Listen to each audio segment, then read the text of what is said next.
So hey guys, welcome back to another video and I hope कि तुम लोग काफी ज्यादा अच्छे और मजे में होगे एंड आई नो कि तुम लोग भी आज के एपिसोड के लिए मेरी तरह ही बहुत ही ज्यादा एक्साइटेड होगे। तो बिना किसी देर के लेट्स बिगिन। तो लास्ट एपिसोड में हमने देखा था जहाँ पर हाउ चेन के इस कमाल के लेवल 9 पर ब्रेक थ्रू करने के बाद उसने डीमन किंग के अगेंस्ट बहुत ही कमाल की फाइट की थी, पर एट द एंड हम देखते हैं कि डीमन किंग उसे जान से मार देता है और ये नजारा बहुत ही ज्यादा इमोशनल होता है। हम देखते हैं कि लॉन्ग हाउ चेन के डेथ के साथ उसके टीममेट्स, उसके फैमिली मेंबर्स, उसके मास्टर्स सभी लोग बहुत ही ज्यादा निराश और उदास हो जाते हैं। हम देखते हैं कि शहर बुरी तरीके से टूट जाती है क्योंकि अपनी नजरों के सामने अपने प्यार को मरता हुआ देखना उसके लिए कोई आसान बात नहीं था और कह सकते हैं कि ये सीन अब तक का सबसे ज्यादा इमोशनल मोमेंट था। और अब आगे का हमारे एपिसोड की स्टार्टिंग होती है और हमें वही सीन दोबारा से स्लो मोशन में दिखाया जाता है जहाँ पर जब डीमन किंग ने लॉन्ग हाउ चेन के हार्ट को टारगेट बनाकर उसे जान से मार दिया था तो ये नजारा उसके टीममेट्स पीछे से देख रहे थे, जिसके बाद शहर उसे अपनी बाहों में ले लेती है। इसी दौरान हमें दिखाया जाता है कि उसकी पूरी टीममेट्स उसका रिवेंज लेने के लिए डीमन किंग्स के अगेंस्ट फाइट करना शुरू कर देती है, जहाँ पर उसके सारे दोस्त इमोशनल होकर कहते हैं कि हम अपने कैप्टन का बदला हर हाल में लेंगे। हम देखते हैं कि लिनसिन, सीमा सियान, वेंगियन, चेरी, हानियो और बाकी सभी लोग उस पर एक के बाद एक अटैक करने के लिए आगे बढ़ते हैं, पर वो डीमन किंग इनसे कहता है कि नादान कहीं के। ये कहते साथ ही वो वहाँ पर अपने एक शील्ड को बनाता है और उन सबको दूर झटक कर फेंक देता है। इसी दौरान हम शहर को देखते हैं जहाँ पर उसके मन में लॉन्ग हाउ चेन से जुड़ी पास्ट की मेमोरीज हमें दिखाई जाती है, जहाँ पर एक बार लॉन्ग हाउ चेन ने से कहा था कि मैं कभी कभी सोचता हूँ कि अगर मैं तुमसे बहुत पहले मिला होता तो मैं तुम्हें तब जरूर प्रोटेक्ट करता। हमें दिखाया जाता है कि उन दोनों की बीती हुई सारी मेमोरीज हमें रिवाइंड होती हुए नजर आती है, जहाँ पर हमें वो मोमेंट स्पेशली दिखाया जाता है जहाँ पर लॉन्ग हाउ चेन ने शेर का हाथ पकड़ते हुए कहा था कि मैं तुम्हें इस वर्ल्ड को अकेले फेस करने नहीं दूंगी, क्योंकि चाहे तुम्हारे साथ कोई हो ना हो मैं हमेशा तुम्हारे साथ तुम्हारे पास खड़ा रहूंगा। हम देखते हैं कि ये सारे मोमेंट्स और मेमोरीज को याद करके शहर बुरी तरीके से इमोशनल हो जाती है। इसी दौरान उसके अंदर जो गुस्सा पैदा होता है वो उसे होल्ड डाउन नहीं कर पाती और हम देखते हैं कि वो इमीडिएटली गुस्से के साथ कहने लगती है कि मैं तुम सबको जान से मार दूंगी, तुम में से आज कोई भी यहाँ से जिंदा बचकर नहीं जाने वाला, क्योंकि तुमने उस इंसान को मुझसे छीना है जो मेरे लिए सबसे ज्यादा मायने रखता है और इसलिए तुम में से किसी को भी जीने का कोई हक नहीं। ये कहते साथ ही वो डीमन किंग पर एक जोरदार अटैक करती है, पर एट द एंड है तो वो डीमन किंग ही ना, तो शहर का अटैक उस पर कोई भी असर नहीं कर पाता। हम देखते हैं कि अगर इस भी उसे देखकर शॉक्ड हो जाता है। इसी दौरान डीमन किंग उसके फोरहेड पर पॉइंट करते हुए कहता है कि तुम्हारी तसल्ली के लिए मैं तुम्हें फिलहाल इतना ही बता सकता हूँ कि तुम उसके लिए सबसे ज्यादा इम्पोर्टेंट पर्सन हो, तो इसलिए मैं तुम्हें जान से कभी नहीं मारूंगा। और ये कहते साथ ही हम देखते हैं कि डीमन किंग उसे हल्के से झटके से दूर पटक देता है, पर वेंगिवान आकर उसे कैच कर लेती है और फिर वो डीमन किंग उन सभी पर बहुत ही हल्का सा एक अटैक करता है, जिसके बाद वो एक पोर्टल को ओपन करके उन्हें वापस भेज देता है। ये देखकर अगर इस डीमन किंग से कहता है योर मैजेस्टी, क्या आप शेर को फिर से जंगल में वापस भेजना चाहते हैं? मुझे नहीं लगता कि ये सही डिसीजन है। जिस पर हम डीमन किंग को देखते हैं जो कि वहाँ पर खामोश खड़ा रहता है। इसी के साथ हमें वही पास्ट का वो सीन दिखाया जाता है जहाँ पर डीमन किंग ने हाउ चेन से कहा था कि अगर तुम खुद अपनी जान ले लेते हो तो मैं तुम्हारे दोस्तों की जान को बख्श दूंगा। और फिर हमें वही सीन दिखाया जाता है जहाँ पर वो हाउ चेन को मारते हुए कहता है कि बच्चे तुम्हारा साथ बस यहीं तक था। जिसके बाद हमें प्रेजेंट टाइम का सीन दिखाया जाता है जहाँ पर वो अगर इससे जवाब देते हुए कहता है कि अगर इस तुम्हारी जानकारी के लिए मैं बता दूं कि वो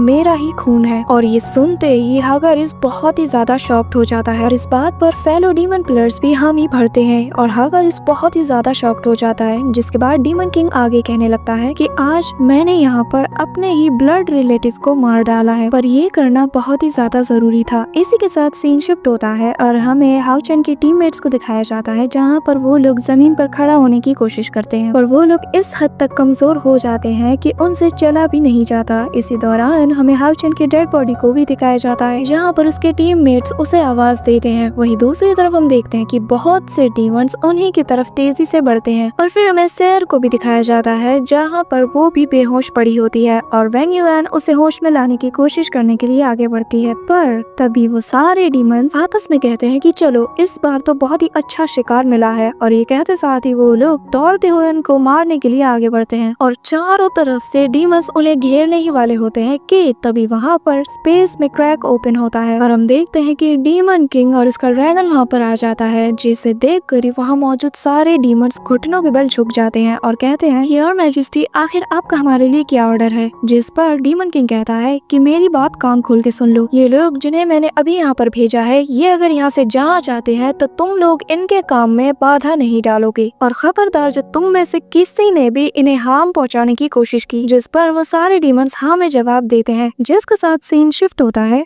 और हमें बाकी ह्यूमन टेरिटरीज का सीन दिखाया जाता है, जहाँ पर डीमंस लगातार अटैक कर रहे होते हैं और ह्यूमंस भी उनसे फाइट कर रहे होते हैं। वहीं दूसरी तरफ हमें नाइट्स को भी दिखाया जाता है, जहाँ पर उनमें से एक कहता है कि एग्जॉर्सिस्ट गेट को अब ज्यादा देर तक डिफेंड नहीं किया जा सकता क्योंकि इनकी तादाद बहुत ही ज्यादा बढ़ रही है और हमारी संख्या बहुत ही ज्यादा कम है। इसी दौरान हम देखते हैं कि एक बड़ा सा डीमन आकर उन्हें मसलता हुआ चला जाता है, जिसे देख कर उनमें से एक ह्यूमन कहने लगता है कि सब लोग इसी वक्त रिट्रीट करो क्योंकि हमारी संख्या बहुत ही ज्यादा कम है, सभी लोग मेन सिटी की तरफ चलो और इस जगह को अबैंडन कर दो। वहीं सीन शिफ्ट होता है जहाँ पर हमें एक फ्लाइंग डीमन को दिखाया जाता है, जहाँ पर वो सभी से कहता है कि जितना मर्जी हो सके उतने इंसानों को जान से मार डालो, किसी पर भी रहम मत करना क्योंकि आज हम इस जगह को कॉन्कर करके ही रहेंगे और चाहे जो हो जाए आज हम ह्यूमैनिटी के 6 मॉन्स्टर को जान से मार देंगे और उन्हें हमेशा के लिए डिफीट कर देंगे। इसी दौरान हमें छोटी छोटी फाइट का सीन दिखाया जाता है, जहाँ पर ह्यूमंस और डीमंस आपस में फाइट करते हैं क्योंकि ये सिचुएशन अब डू और डाई का हो चुका है और कोई भी पीछे हटने के लिए राजी नहीं था कि तभी हम देखते हैं कि वहाँ पर डीमन किंग सभी लोगों से कहने लगता है कि सारे डीमन ट्रूप्स इसी वक्त मेरे ऑर्डर को फॉलो करो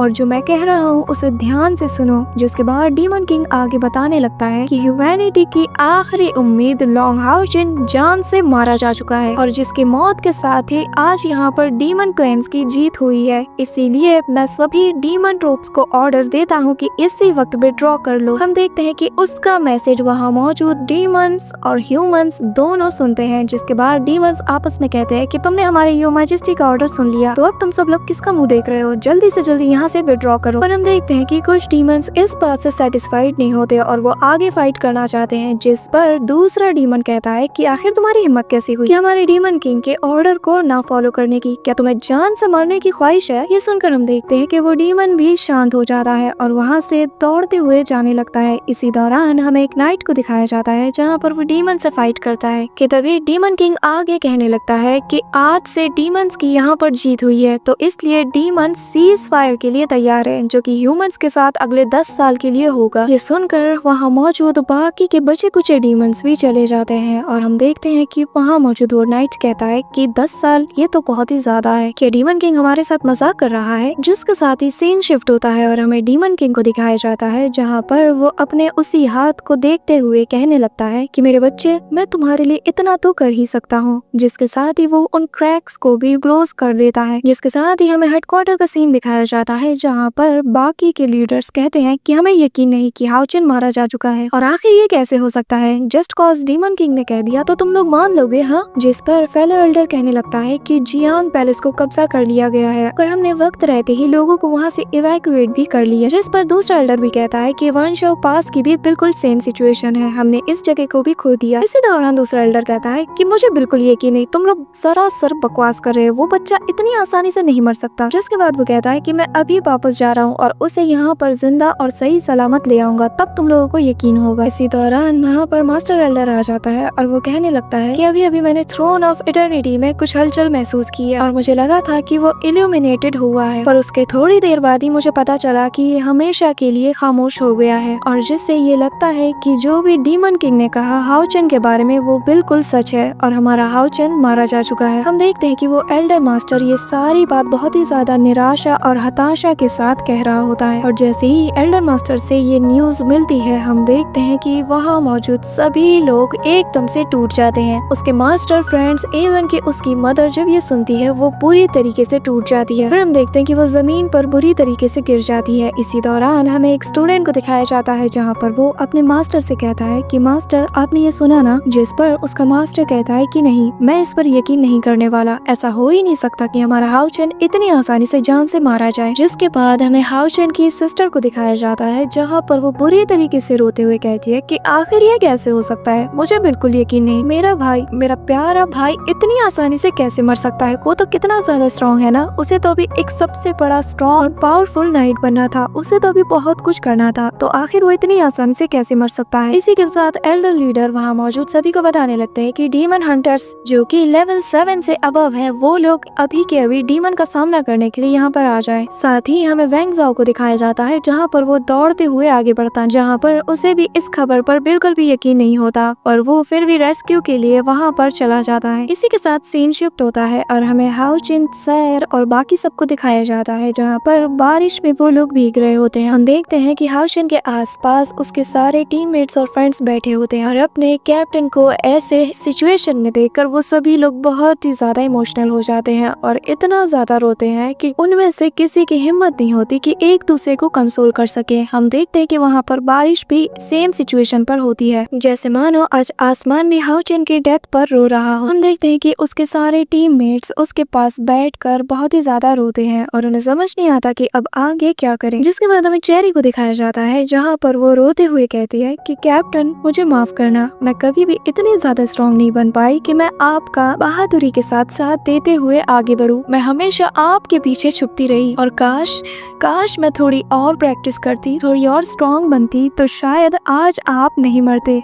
हम देखते हैं कि चेरी ये सारी बातें कहते हुए पास्ट के बहुत से ऐसे सीन्स को याद करती है जहाँ पर हाउ चिन ने चेरी की बहुत ही ज्यादा मदद की होती है। इवन के हमें उस मेज का सीन भी दिखाया जाता है जहाँ पर चेरी लावा में गिरने वाली होती है पर हाउ चिन ने उसे थाम कर रखा था और ये सारी बातें कहने के बाद चेरी बुरी तरीके से बच्चों की तरह रोते हुए कहती है कि काश आज मैं थोड़ी और स्ट्रॉन्ग होती। इसी दौरान हमें लिनसिन को दिखाया जाता है जहाँ पर वो इमोशनल होते हुए कहता है कि मैं लिनसिन, मैं बहुत टाइप के एलिक्सर्स को बना सकता हूँ पर अफसोस मैं ऐसा कुछ नहीं बना सकता जो तुम्हारी जान को वापस ले आ सके। जिसके बाद वो हाशुन के साथ बिताए गए कुछ कोर मेमोरीज को भी याद करता है। इसी के साथ हमें हुआंग को दिखाया जाता है जहाँ पर वो भी बहुत ही ज्यादा इमोशनल होते हुए कहता है कि मैं भी हद से ज्यादा यूजलेस हूँ, मैं आपका एस्कॉर्ट नाइट हूँ पर मैं फिर भी आपकी जान नहीं बचा पाया। लानत होनी चाहिए मुझ पर जो मेरे होते हुए आपकी जान चली गई। मैं इतना ज्यादा यूजलेस हूँ कि अपनी आंखों के सामने आपको ऐसे मरता हुआ देखा और मुझसे कुछ भी नहीं किया जा सका। आखिर मैं किस टाइप का एस्कॉर्ट नाइट हूँ। जिसके बाद हमें वैंग युआन को दिखाते हैं जहाँ पर वो रोते हुए कहती है कि हाउ चिन, हमने साथ मिलकर वादा किया था क्योंकि हम सब बस एक टीम नहीं बल्कि एक टीम से ज्यादा एक फैमिली की तरह है। हमने साथ में वादा किया था कि हम साथ में जिएंगे और साथ में मरेंगे, तो आखिर तुम ऐसे अपना वादा तोड़कर हमें बीच में छोड़कर कैसे जा सकते हैं। इसी के साथ वो रोते हुए उस मेमोरी को याद करती है जब इनकी पूरी टीम पहली बार ऑर्गेनाइज होती है और जहाँ पर ये लोग बहुत ही ज्यादा खुश होते हैं। हम देखते हैं कि उस सीन को याद करने के बाद वैंग युआन पहले से ज्यादा रोने लगती है। इसी दौरान हम सीमा सेन को देखते हैं जहाँ पर वो पागलों की तरह जमीन पर अपने हाथ पटकती रह कहता है कि आखिर अब मैं क्या करूंगा,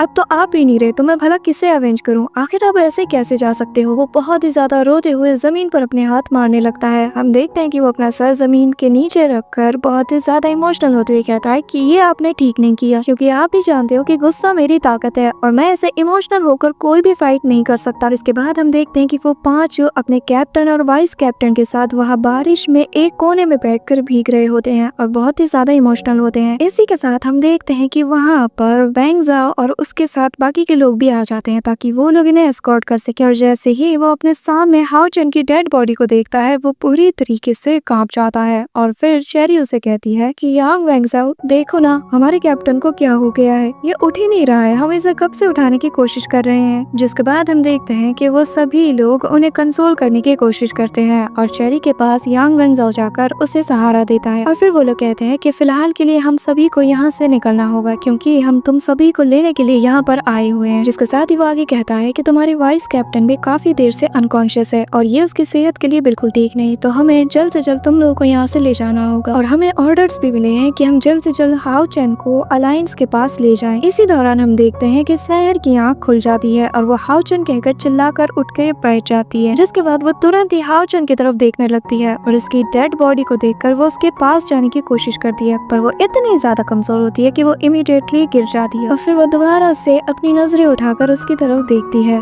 हम देखते हैं कि वो अभी भी इस बात को एक्सेप्ट नहीं कर पा रही थी कि हाउचन मर चुका है, जिसके बाद वो रोने लगती है और रेंगते हुए उसके पास जाकर बैठ जाती है और फिर वो उसे बहुत ही प्यार से उसके गालों पे हाथ रखते हुए उसे ही बस देखे जा रही थी। सैर के लिए ये सिचुएशन बहुत ही ज्यादा मुश्किल होती है। वो इस सिचुएशन को एक्सेप्ट ही नहीं कर पा रही थी कि जो बंदा जिसे वो इतना ज्यादा प्यार करती है वो अब इस दुनिया में है ही नहीं। हम देखते हैं कि वो इतना ज्यादा रोती है कि उसके आंसू उसके होंठों तक आ जाते हैं, जिसके बाद वो अपने हाथ से उसी रिंग को उठाती है और अपने लड़खड़ाते हुए हाथों के साथ वापस से वही रिंग हाउचन की उंगलियों में पहना देती है और फिर उसका हाथ अपने गालों पे रखते हुए कहती है कि चिंता मत करो, कुछ भी नहीं हुआ है, मैं बिल्कुल ठीक हूँ। और फिर वो उसके फोरहेड पर किस करते हुए कहती है कि तुम्हारे बिना इस दुनिया में मेरा कोई मोल नहीं और इसलिए तुम्हारे जाने के बाद मैं तुम्हारे पास बहुत जल्द आ रही हूँ। ये कहते साथ ही वो एक छोटा सा वेपन ऊपर उठाते हुए खुद को जान से मारने की कोशिश करती है। ये देखकर उसके दूर खड़े टीममेट्स चिल्लाते हुए उसके पास दौड़ने लगते हैं, पर हम देखते हैं कि सैर उस डैगर को अपने अंदर स्टैब कर देती है और उसके अगले ही सीन में हमें दिखाया जाता है कि जैसे ही सैर उसे अपने अंदर घुसाने वाली ही होती है कि तभी उसे हाउचन की आवाज जैसे सुनाई देती है और बाद में हमें ये पता चलता है कि असल में वो स्मॉल लीफ की आवाज होती है जो कि कहती है कि हाउचन क्या तुम जिंदा हो, प्लीज मेरी हेल्प करो क्योंकि मैं तुमसे कनेक्शन नहीं बना पा रही हूँ और जो स्पिरिचुअल कनेक्शन को मैंने हाउचन के लिए छोड़ा था मुझे ऐसा लगता है कि ये धीरे धीरे डिसअपियर हो रही है। ये सुनते ही सैर कहने लगती है कि क्या, तो इसका मतलब ये हुआ कि हाउचन अभी भी हमें छोड़कर नहीं गया। इसके साथ ही वो अपनी पूरी टीम को ऑर्डर देती है कि हमें वापस से ड्रीम पैराडाइज में वापस जाना होगा और शायद हमारे पास अब भी मौका है कि हम हमारे हाउचन की जान बचा सके। और जिसके साथ ही हम देखते हैं कि उसकी पूरी टीम इस बात पर अग्री कर जाती है और उन सभी में एक उम्मीद की किरण नजर आती है और फिर हमें कुछ देर बाद का सीन दिखाया जाता है जहाँ पर वो लोग वापस आ जाते हैं। इसी दौरान हमें वहाँ पर मास्टर और उसके असिस्टेंट को भी दिखाया जाता है जहाँ पर वो लोग भी आ जाते हैं, जिसके बाद वो सभी लोग हाउचन की बॉडी के सामने आकर खड़े हो जाते हैं।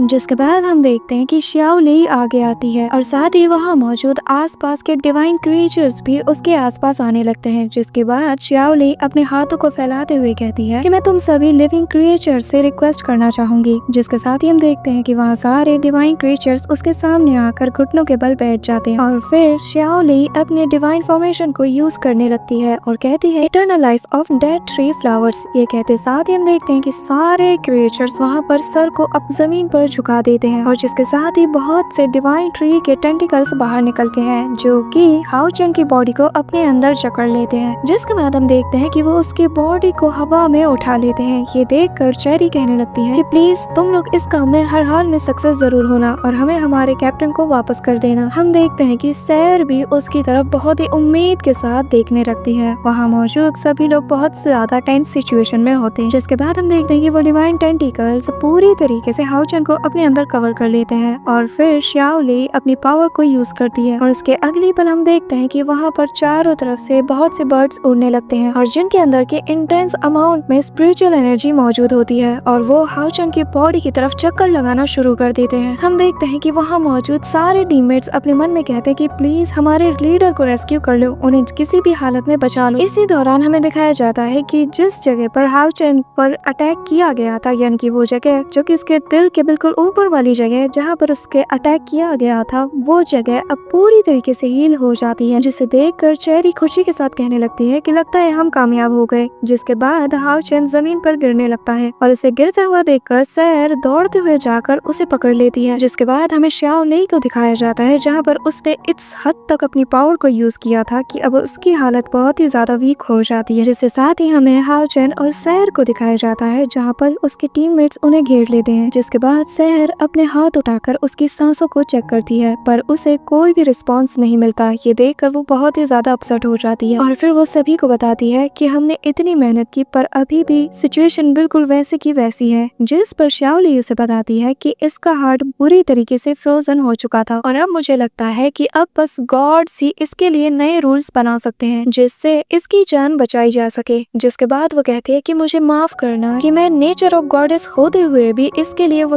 सारी एबिलिटीज को यूज नहीं कर सकती, पर क्योंकि इसे गॉडेस नेचर ने ब्लेस्ड किया हुआ है तो अभी अभी डालू और मैंने मिलकर इसके सोल को बचा लिया है और अगले 7 दिन तक उसकी सोल यहाँ पर ही रहेगी। जिस पर लिनसिन उदास होते हुए कहता है कि ये कितने ज्यादा शर्मनाक है कि तुम अपने लीडर की जान भी नहीं बचा सकते और अब हमें नहीं पता कि हमें क्या करना चाहिए। जिस पर श्याओलियू उसे बताती है कि पर एक जगह है जहाँ पर तुम्हें मदद मिल सकती है। ये सुनकर हम देखते हैं कि वो उन सभी के अंदर वापस से उम्मीद जाग जाती है और वो लोग उसकी तरफ उम्मीद भरी निगाहों से देखने लगते हैं। जिसके बाद श्याओलियू आगे बताती है कि जब मैं टावर ऑफ आयोन के अंदर थी तो मैंने ऐसी पावर को महसूस किया था जो कि गॉड से भी बियॉन्ड है। तो शायद ऐसा हो सकता है कि अब बस उसी की पावर हाउचेन को बचा सकती है। ये सुनते ही सहर समझ जाती है और कहती है कि इलेक्ट्रोलस। जिसके साथ ही हम देखते हैं कि पास खड़ा बंदा कहता है कि क्योंकि कैप्टन की हालत ऐसी है तो क्या हम लोग एऑन टावर के अंदर एंटर कर सकते हैं। जिस पर सहर उसके दिल पर हाथ रखते हुए कहती है कि जरा मुझे ट्राई करने दो और जिसके साथ ही हम देखते हैं कि वो असल में काम करने लगता है और वहाँ मौजूद सभी लोग खुश हो जाते हैं। जिसके बाद वो हाउचेन के उसी डायग्राम से कहने लगती है कि हमें जल्दी से जल्दी एऑन के अंदर इमीडिएटली ले चलो। जिस पर उसका लॉकेट ग्लो करने लगता है और जिसके साथ ही ये लोग उस टावर के अंदर पहुंच जाते हैं कि तभी यहाँ पर वो आकर कहने लगता है कि आखिर हमारे मास्टर जोमू को क्या हुआ है। जिस पर सहर बताती है कि मास्टर हाउचेन की हालत अभी बहुत ही ज्यादा खतरे में है, तो बताओ इलेक्ट्रोलस कहाँ पर है। जिस पर वो बताने लगता है कि पर मैं भी मास्टर के इलेक्ट्रोलस को देख नहीं पा रहा क्योंकि इस वक्त वो बहुत ही ज्यादा डीप स्लीप में है, तो मुझे नहीं लगता कि हम उसे ढूंढ पाएंगे और सिर्फ टावर के 7th फ्लोर पर जाकर ही हम इलेक्ट्रोलस को जगा सकते हैं। और जैसा कि उसने 7th फ्लोर पर एंटर होने के लिए कुछ रूल्स बनाए हैं जिसके अकॉर्डिंग तुम सभी को 7th लेवल से पहले यानी कि 6th लेवल तक के सारे चैलेंजेस को कंप्लीट करने होंगे और तुम्हें सारे के सारे होली प्लेसेस को कॉन्कर करना होगा। ये सुनकर हम देखते हैं कि चेरी और लिनसन बहुत ही ज्यादा हैरान हो जाते हैं और फिर वो पीछे हटते हुए आगे कहने लगता है कि सारे के सारे यानी कि उसे भी जिसे कि हमारे एक लीडर ने कॉन्कर किया है। और आखिर ये कैसे हो सकता है क्योंकि अभी भी हमारे पास 8 और सेंट्स चैलेंजेस मौजूद हैं। जिस पर वेंग युआन आगे कहती है कि जितना तुम हायर ऊपर जाओगे उतनी ज्यादा चैलेंजेस तुम्हें फेस करनी होंगी और उतनी ज्यादा स्ट्रॉन्गर सेंट्स की पावर होती जाएगी। जिस पर हुआंग बताता है कि पर हमारे पास बस 7 दिन ही बचे हैं। जिसके बाद सहर वेंजाओ से कहती है कि तुम्हें अब यहाँ से जाना चाहिए क्योंकि मुझे लगता है कि आगे आने वाले दिन हमारी अलायंस के लिए बहुत ही ज्यादा खतरनाक हो सकता है। जिस पर यांग वेंजाओ कहता है कि हम तुम्हारे साथ हैं, तुम सभी लोगों ने हमारी बहुत बार जान बचाई है, तो अब ये हमारी बारी है कि हम तुम सभी का एहसान चुकाएं, तो इसीलिए हमें अपने साथ ले चलो। जिस पर दूसरा पर्सन कहता है कि हाँ, हम तुम्हारी जरा भी अगर किसी काम में मदद आ सके तो हमें खुशी होगी। जिस पर सहर कहती है कि फिर ठीक है, चलो हम साथ में चलते हैं और फिर वो हाउचेन को अपने कंधे पर उठाती हुई कहती है कि हम सभी लोग साथ मिलकर हाउचेन को वापस लाएंगे। जिस पर वहाँ मौजूद सभी लोग हाँ में जवाब देते हैं और वो आगे कहती है कि अब हमें बिना किसी देरी के अपने काम को अंजाम देना चाहिए। जिसके साथ ही हम देखते हैं कि उनका वो बटलर वहाँ पर उससे कहने लगता है तो फिर ठीक है, मैं तुम सभी के लिए सारे बोनस लेवल्स को रिमूव कर देता हूँ और जिससे कि तुम्हारा बहुत ज्यादा वक्त बच जाएगा। जिसका साथ ही में दिखाया जाता है कि 3rd फ्लोर का फर्स्ट डोर ओपन हो जाता है जो कि सेंट लॉस क्लब होता है और फिर वो बटलर आगे कहता है कि जब तुम 6th फ्लोर को पार कर लोगे तो वहीं से तुम्हारे 7th फ्लोर का डोर अपीयर हो जाएगा। जिसके बाद वो सहर से कहने लगता है कि पर मैडम आपको पहले से बहुत ही ज्यादा केयरफुल रहना होगा क्योंकि हमारे ओनर के करंट स्टेट की वजह से ये टावर अब वापस से अपने ओनरलेस स्टेट पे पहुंच चुका है और जिसका मतलब कि ये कि हर फ्लोर में तुम्हें जो भी डैमेजेस मिलेंगे